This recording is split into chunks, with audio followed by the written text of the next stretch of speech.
Hey YouTube, Common Collector here, and today I am bringing you guys my budget UA deck profile. Now, this is a deck that recently got really great support in the Phantom Rage booster set, and I was actually lucky enough to get a guest deck profile up for Dark Arm Duelist just a few days ago, so if you guys ever want to check that out, there will hopefully be a link down in the description below for you guys to check out. That was a little bit more of an expensive build with like Pot of Extravagance and whatnot, but if you guys are looking for a budget variant, that's what I have for you here today. So this is going to be roughly, like, depending on what you want to invest in the extra deck, this can be easily put together with 50 bucks. Or, if you go for a little bit more of an expensive extra deck, you can get up to like that $80 range or even 100. But in general, this deck is extremely budget and it has some pretty decent power. So anyways, let's get on with the main deck here. So first off, we are playing 3 copies of the brand new UA Player Manager. So this is basically the best new card that came out in Phantom Rage for UAs. And keep in mind that this is a common print. We have a lot of cards in this deck that are commons or rares. There is the highest rarity of UA printings out right now is the new Hyper Stadium, which just also came out in Phantom Rage. So this deck is extremely budget, extremely low rarity, but has pretty good power. So what Player Manager does is that when you normal or special summon a UA monster, then you can special summon this card from your hand, and then you get to activate one of 2 effects to either target a card on the field and destroy it,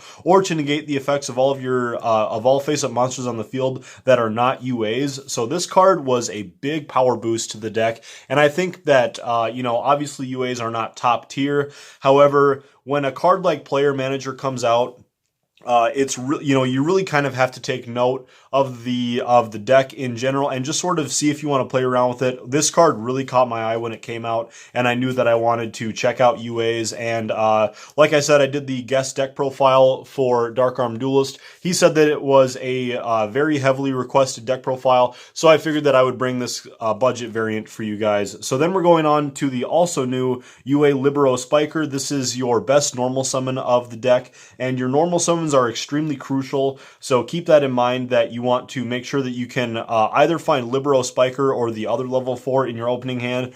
But basically what this card does is that it helps you to sort of shuffle around what UA monsters are in your hand and change what is up on your field. Then we have 2 copies of UA Midfielder. You could bump this up to 3 if you want, but there is enough search power in the deck that you can actually get away with just playing 5 monsters that are normal summonable. One other thing that I should mention for all the UAs besides the Player Manager is that they all have the ability to bounce a UA from the field back to the hand in order to special summon themselves from the hand. So what Midfielder does is basically he facilitates that effect during your opponent's turn. So, if you have a Player Manager in your hand, then you can bounce a different UA monster to the hand and special summon your Player Manager, and then Manager's special summon effect will go off, which is really, really nice. So the Midfielder, not super required, but he is pretty nice. That's why he's only at 2 in the deck.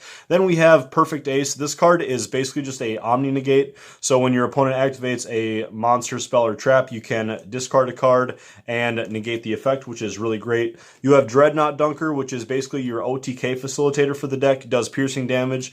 Blockbacker, who changes your opponent's monsters to defense when they're summoned once per turn, and then negates their effects. We have the Mighty Slugger, which I just love the artwork on this card, he turns off battle phase effects, which is really great, so you can get around stuff like Boral Sword. And then we have the Rival Rebounder, which is basically like your Monster Reborn for the deck, which is why I took Monster Reborn out of this deck. But if you guys want to make this a 41 card build, you guys could add a Monster Reborn. And if you wanted to make it a 42 card build, you could add that extra copy of your Midfielder. So, but I wanted to keep it to a tight 40 card deck. Then for our non-UAs, we were playing 1 copy of Fireflint Lady, which I did profile this in my Dark Arm Duelist deck profile. And then my extra spicy tech of the deck is 1 copy of AD Changer. So we are playing the Isolde, Two Tales of the Noble Knights in the extra deck. And so both of these cards are special summonable by Isolde, and so it's nice to just have two different targets.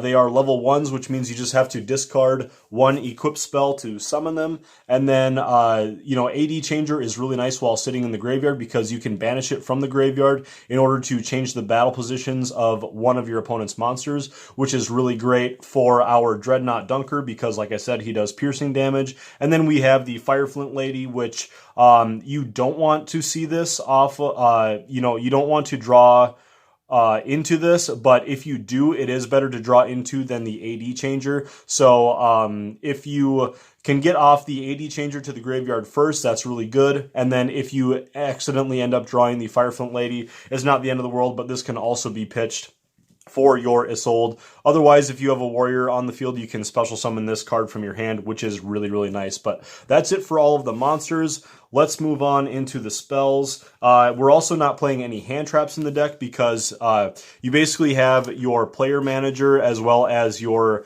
mighty slugger, which facilitate or your perfect ace, which facilitate a lot of negates, especially the player manager. So that's why I cut all of the hand traps out of here. And we just need to make sure that we're drawing as many UAs as possible. But here we have the new UA Hyper Stadium. Like I said, this is a super rare from Phantom Rage. It is the highest rarity of all UA cards, which is insane.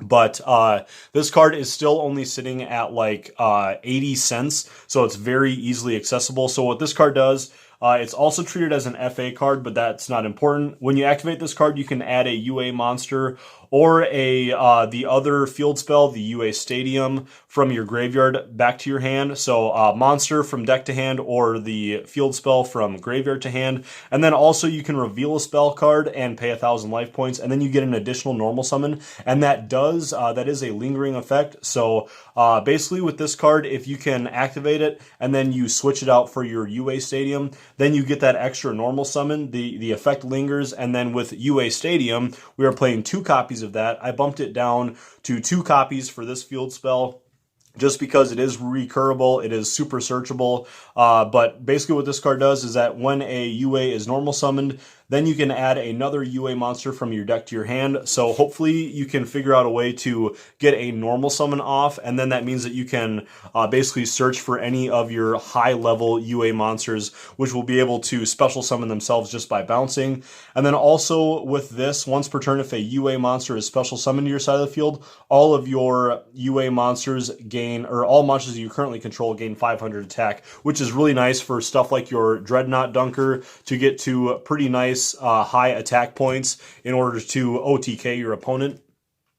Then we're going to go on into 3 copies of UA Signing Deal. I just absolutely love this card just for like the artwork, how it fits with the theme of the deck. Obviously with the UAs, sort of the theme that they're going for is like you have your level 4 guys who are sort of like your starters, and then when your starters, like in a basketball game, when they get tired, then you swap them out and you bring in like your second wave of like basketball players, which I think is really cool, or like any kind of sport. You sort of have like your Dreadnought Dunker and then your rival rebounder, who are both basketball players. So your rebounder is your defensive and your Dreadnought Dunker is your offensive player. So I think that like the play style and just sort of like the theme of UAs is really, really sweet. So the signing deal, just like you're signing them to your side of the field for like a player contract, what this card does is it special summons a UA from your deck. Its effects are negated, and then you take 300 damage equal to the level of the monster. So you generally want to go for the lower level ones. So you take, like, if you summon off a level 4, you take 300 times its level, so you'll take 1,200 damage. And then also the monster can't be used for Synchro or XZ summon, but that's fine because now we have links, which is really, really nice. And then, so the effects are negated. However, all this is really used for is just to get out whatever monster you need out of the deck, bounce it around with another guy from your hand, and then you can later summon that card, and its effects will be live once again. So really, really nice. we will go on then to 2 copies of UA Power Jersey. Usually this is just a one of, but because we're playing Isolde, I wanted to bump this up to 2 copies. So this is basically the way that you can finish off a lot of duels. That's also why I like playing it at 2, just to make sure that you can get off your OTK with your Dreadnought Dunker. Because if you have your field spell and then you equip this to Dreadnought Dunker, he'll be up to 4,000 attack because this boosts up your UA monster by 1,000 attack and defense. And then any battle damage that your monster inflicts is doubled. And then if the monster destroys an opponent's monster by battle, then you get to attack for a second time, and that can be a direct attack. So you've got some piercing damage there. And then you can just swing for another 4,000 damage, which is really, really great. Then also, like, if once the monster gets bounced up to the hand, you can then bounce this card to the hand as well, which is really nice. And then if you don't bounce your monster to your hand, the only downside to this is that this card banishes itself during your next standby phase. But you're generally just going to attack and then bounce your stuff to your hand, or the duel will probably be over because you just decimated your opponent's life points. Then we're going over to 2 copies of UA Turnover Tactics. I really like this at 2 of. Basically, it's like your super special way to get rid of like stuff like Red Eyes Dark Dragoon or anything that you can't get around. So as long as you have 2 UA monsters, then both you and your opponent shuffle all your monsters that you control back to the deck. And then for every monster that you sent back to the main deck, you special summon UA monsters. And then your opponent also gets to special summon monsters from their deck equal to the number of monsters sent to their main deck. So the big gimmick is that you want to use turnover tactics when your opponent has a bunch of stuff that are special summoned from the extra deck, because then that means that they won't be able to get anything back, and then you'll still be able to get at least 2 monsters on the field. They can't attack for the turn, but that's not a big problem. Generally, it's a quick play, so you can use it on your opponent's turn. Then we have the 1 copy of UA Locker Room. Basically, this card just lets you mulligan and redraw. You could bump this up to 3, or you could not play it. This card completely replaces itself, which is really nice. It's basically like Magical Mallet. However, it adds an extra card, which means that it replaces itself, which means that it is just a complete do-over, which is really, really nice. Then we have 3 copies of Foolish Burial Goods, which will make sense once we get to our trap card, but we can also use this on our UA Stadium field spell, which is really cool.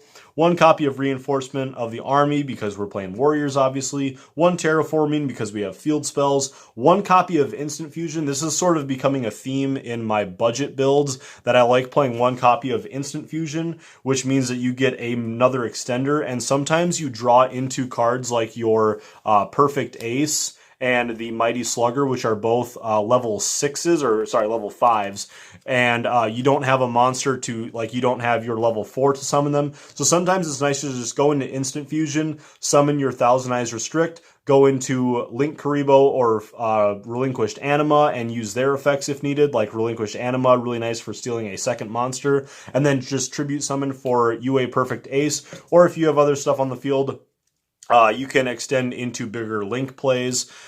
Just for our next 2 equip spells, we have Different Dimension Reincarnation, because we do a fair bit of banishing in the deck, and then 1 copy of Divine Sword Phoenix Blade, which actually ends up banishing your warrior monsters. And then for our final card, we have 3 copies of UA Penalty Box. This does have a battle phase effect, but the important part that we care about is the effect that we get off with Foolish Burial Goods, that when this card is in the graveyard, we can banish it from the graveyard to add any UA spell card from our deck to our hand, which means that you can get your Locker Room, your Power Jersey, Signing Deal, Stadium, Hyper Stadium, or your Turnover Tactics, which is really great. We have a lot of different targets and a lot of different ways to get into our spells and then into our monsters from there.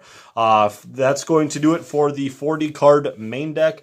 Let's get on into the extra. It is very simple. We have 1 copy of our Thousand Eyes Restrict for our Instant Fusion, Link Karibo, and Relinquished Anima. These are both good targets to either link off your like 80 Charger or Fireflint Lady if you end up drawing them, or obviously your Thousand Eyes Restrict. 2 copies of Isolde, which is like basically the only Link monster that you actually ever care about going into. Really helps you to extend 1 copy of Geonator Transverser, another new card from Phantom Rage. I really love this card.